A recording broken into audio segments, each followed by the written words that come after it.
But this is not about me, but I cannot tell you how grateful I am for the Seminole County Sheriff's Department.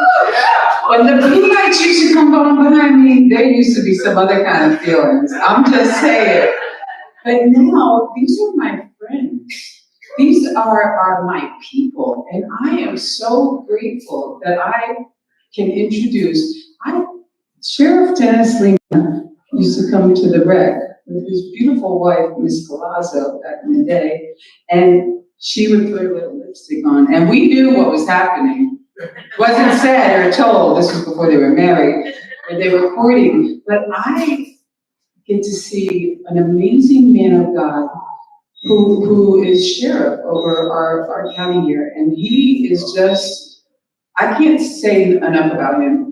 His humility and the way that he handles his position, always putting God first. And I know there's not a lot of people that do that elsewhere. And I know that we are special here. Chaplain Westmoreland's testimony that she talks about with that army that's coming out of the 8-sided wall, that those 8 sides that are in my vision that God gave me when he told me I was going to do the transition home. That's not a wall. That's not 8 sides. That's where Johnny Polk stands, where these people really care. Not really care, custody, and control like it used to be, but they care. And they don't want to see these people come back over and over with this recidivism that happens. They care about the opioid crisis. And I'm not going to talk. I'm going to give Sheriff Lemma his time. And y'all please give him a big round of applause.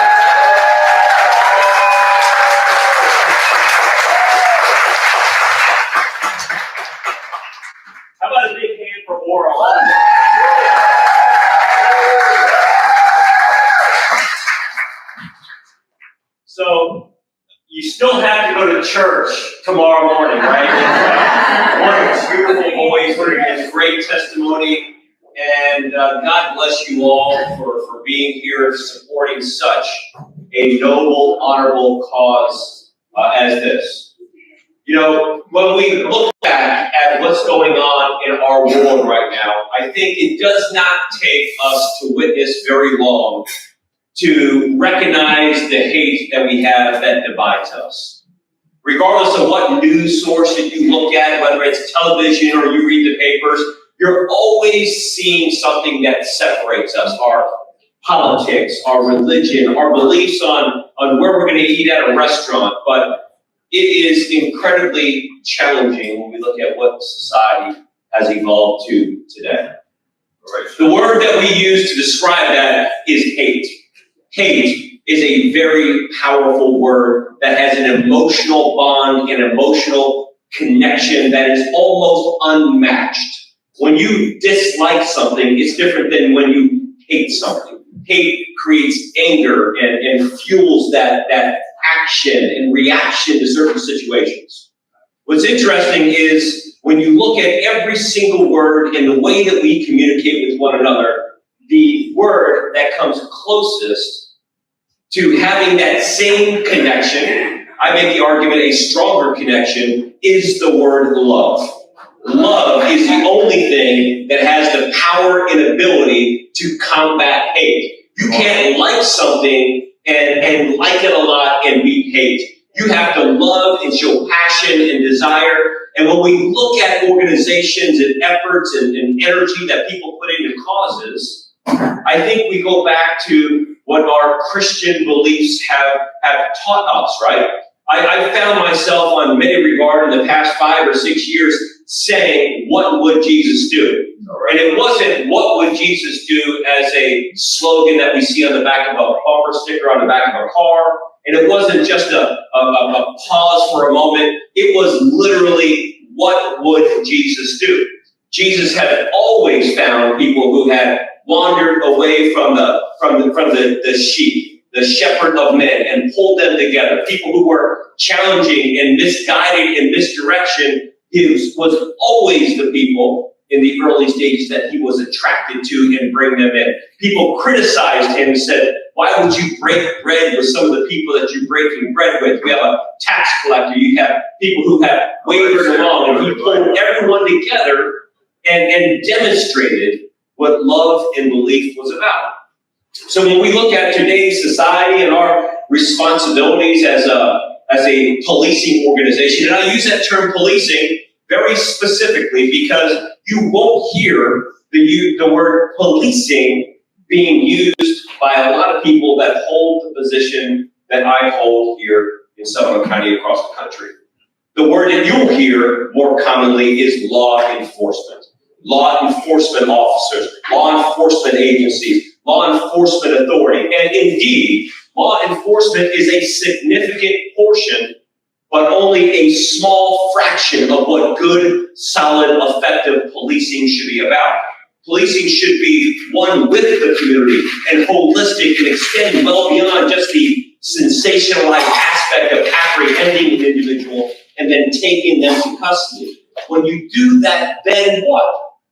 If you do nothing, the term that we use to describe that is recidivism, which says that a small percentage of the offender population is responsible for a large percent of the crime that occurs in our community because we've never invested in doing something to lift them up and enrich their hearts and in their lives. We know that the sons and daughters of those that are incarcerated, addicted to substances, and have a mental health condition that is untreated are more than 17 times more likely to engage in maladaptive behavior themselves. Or what we're doing is not only helping a generation of people who are suffering, we are helping every person that may succeed them in their lineage not go down and follow down the same path where they're at.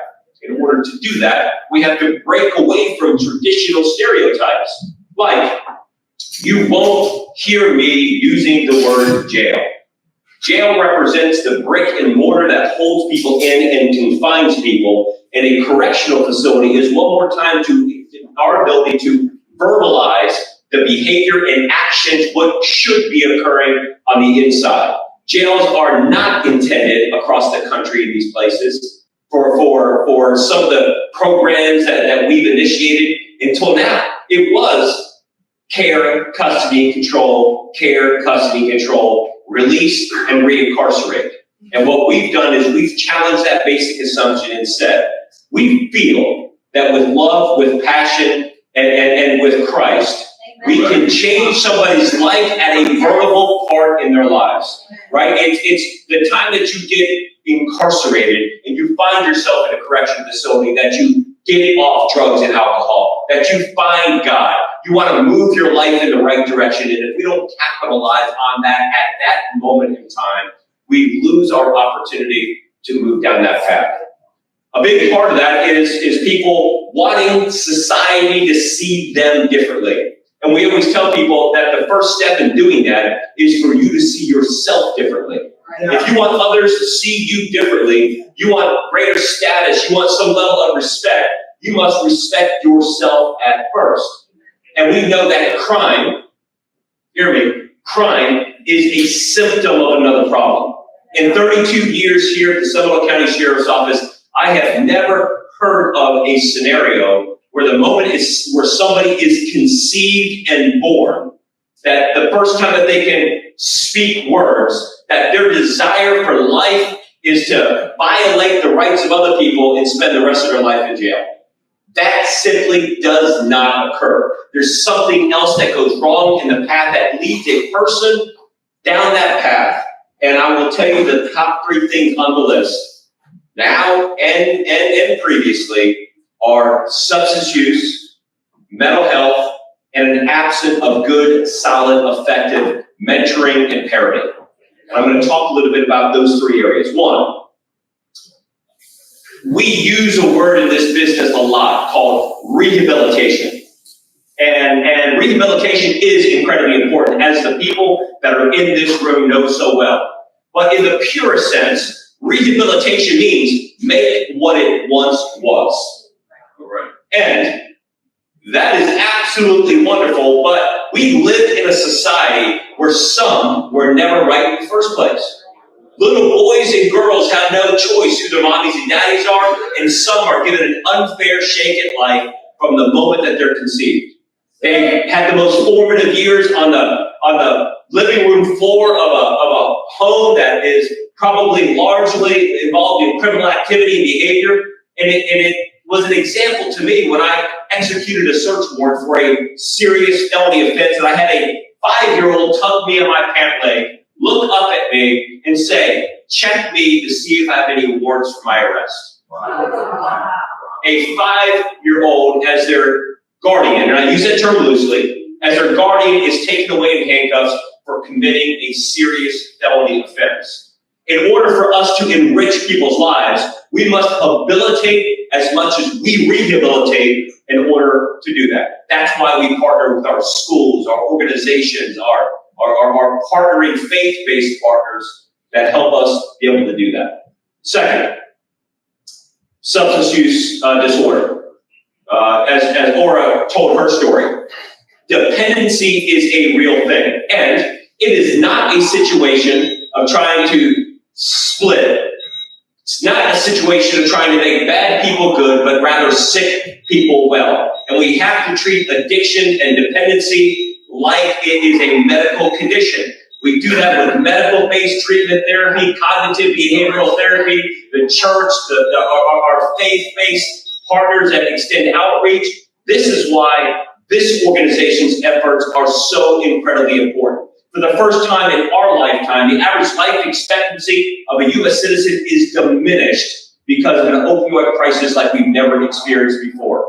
The number one cause of death of young people in this country is a drug overdose. The most recent reports from the DEA say that if you take a pill that's not handed to you from a pharmacist, there's a 70% chance that you will die as soon as you take it.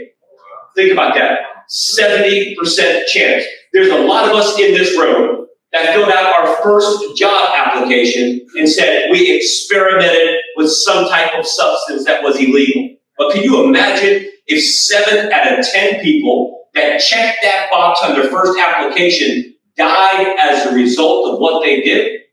This is why the work that we do is so incredibly important, to have that narrative.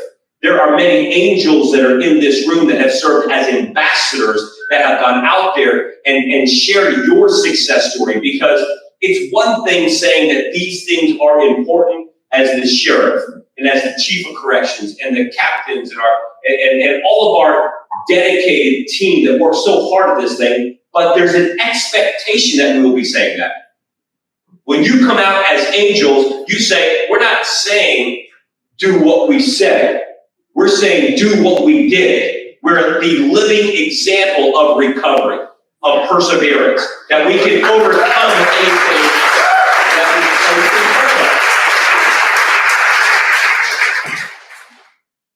we Mental health. You can absolutely suffer a mental health condition and not be dependent on a substance. But the reverse cannot hold true. We judge people with the benefit of what's called the full frontal cortex of our brain. This is where we make logical decisions. Somebody who's addicted to a substance, the part of the brain that is affected by that is called the amygdala. There's nobody in this room or this world that has control over their amygdala. It is the spontaneous part of the brain that is stimulated. So when I tell people, I was at an event just a few hours ago, and I said, I want you to close your eyes for a moment and think about people who are now dependent in using heroin. And I want you to close your eyes and think about a view of seeing 15 or 20 people who are addicted to heroin. What does that view look like? And then I asked everyone to open their eyes, and I'm going to say, I bet the majority of you that closed your eyes and looked at that view had nothing that appeared to be euphoric about it. It's a dark alleyway with people laying next to dirty dumpsters with needles on the ground. People have that image, but yet there's still this desire of people trying to get high. Somebody that changed my mind about this said, Dennis, I'm going to go out on a limb and I'm going to suspect that you've never been addicted to a substance like heroin. But let me tell you in one phrase what it feels like. Have somebody hold you underwater for 45 seconds. Your fight for the surface air is the same fight that somebody's addicted to this drug. They feel like they will die if they don't get it. This is what's happening. And when we have somebody who's in a crisis and the amygdala is not talking to the frontal cortex of the brain where rational thoughts and decisions are going on, it becomes an amygdala hijack. And I'll give you an example that we can all relate to recently, and then I'll tie it into what we're doing in the facility and out. We saw Will Smith, who was known to be one of the world's greatest actors. An A-list actor, I don't care what movie he's in, go see a Will Smith movie if he's on the credits. But then we watch what happens in front of the world at the Oscars, and we see Will Smith have an amygdala hijack. We evaluate him with the frontal cortex of our brain. So when we watch this play out, we say, wow, what's going on here? This is an act. He's acting this thing out. Chris Rock is on the stage. He's a comedian. Until he started to use profanity in the room. Then if we're being honest, many of us said, it's still an act, but it's gone a little bit too far with this. And then when he walked up and physically battered another nationally recognized star, many of us, if we're being honest, we still thought it was an act. It wasn't until the next day many of us said, was that real? I mean, was that like really, really happening? Sometimes we benefit from the frontal cortex of the brain and judge people. We judge people who have been incarcerated. We judge people who have dependencies and addictions. This is why sometimes society turns their back on people and they say, one more time and I'm done with you. And we turn our backs. Families turn their backs because they don't understand how this works. Lastly, mental health, which we do very poorly at, to be honest with you. As a society, we are a compassionate, loving society. We care for our brothers and sisters. If somebody dropped out in this room right now and held their chest, we would all run over to you and render aid to the best of our abilities. Some of you would immediately, without even being asked, get on the phone, call 911, and people are there to help. We can relate based upon our knowledge and experience of what chest pain feels like or what a knee injury feels like. But if somebody in this room or in society suffered a medical condition that occurred from the neck up, we turn our heads, we turn our backs, and we look the other way. If we're being honest, we've all seen somebody wrapping a carpet around them, walking down the street, and doing things that look like it's dangerous and bizarre behavior. The person that proclaims their Jesus Christ as they're walking, we don't run over and say usually, can I help you? Can I offer assistance? Because we are afraid of what we don't know and what we don't understand. Angels of Mercy breaks that barrier, breaks that fear, breaks that stereotype, goes in and stands in the gap and does God's work to help people move down.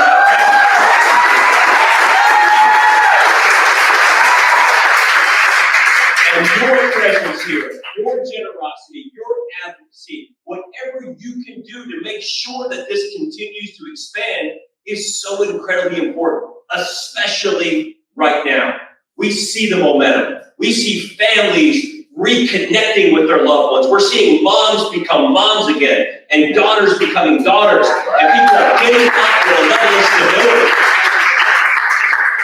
When you look at programs across the country, there's this sexy term that's being used up, and they say warm handoff, which in many spaces ends up being incredibly cold and falling flat within days. But everyone puts their head on the pillow at night and says, I feel better about myself because we at least said we were going to do something.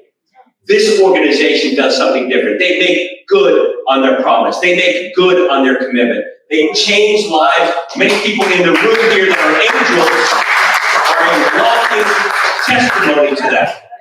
And we're just getting done.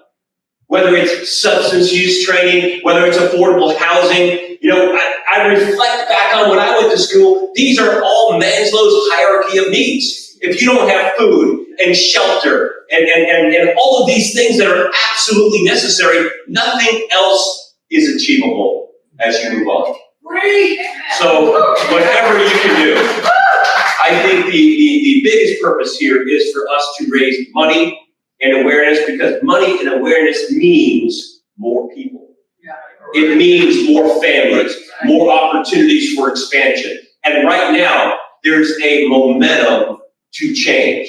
There are certain things in our society that is above politics. There are certain things in our society that is above even religion. It is coming together as a society, whatever walk of life that you live in, wherever you worship, whatever you do, good people coming together for common purpose and lifting people up is so incredibly important right now.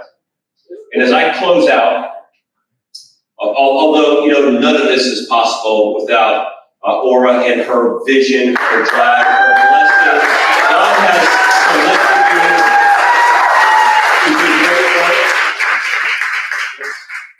It's like when Jesus turned to Paul, and I'm going to make you a fisherman, and I'm going to do all these things. And even when his faith wavered, he said, trust, walk, right? Get out of the boat. Do all of these things. You have been tested. You have used your testimony to change the lives of other people, and we're just getting started. When you see what goes on, it should be no surprise to anybody in this room that she was just recently recognized as a National Volunteer of the Year for the work that she's doing.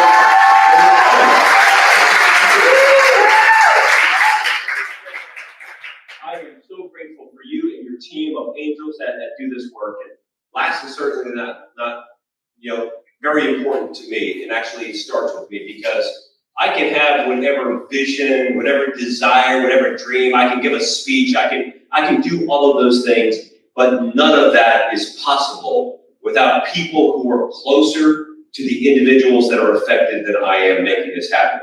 And this team right here with our leadership of our correctional facility, they are just a representation of 400 more just like them back at our facility who cannot be here at this venue. They absolutely believe in changing somebody's lives, and in a real and meaningful way. When you look about how addiction works, addiction triggers the release of dopamine and other chemicals in the body that make people feel good and gets them high. But the same occurs naturally. And let me tell you, nothing feels as good as seeing somebody's life transform in front of your eyes. Somebody who was on their spiral down, to turn around, to come back up. I get chills to my body just thinking about what that feels like, what that looks like. And we are leading the cause across the country. So, again, I am incredibly blessed to stand with our team in partnerships for this wonderful organization. You have our continued pledge and support and advocacy. We will talk from any venue and any stage about the God's work that you're doing every single day. And I look around the room, and I want to thank all of you. You put your finest on and come out here for a dinner. Most of you knew exactly what you're getting into and what this cause is. Some of you, it may be new. Some of you, this may be the first time you're seeing the good work being done by this organization. But I will ask that you go out and you tell somebody for the work that's being done here. Yes. God bless you all. I appreciate you. Thank you for the opportunity to come together.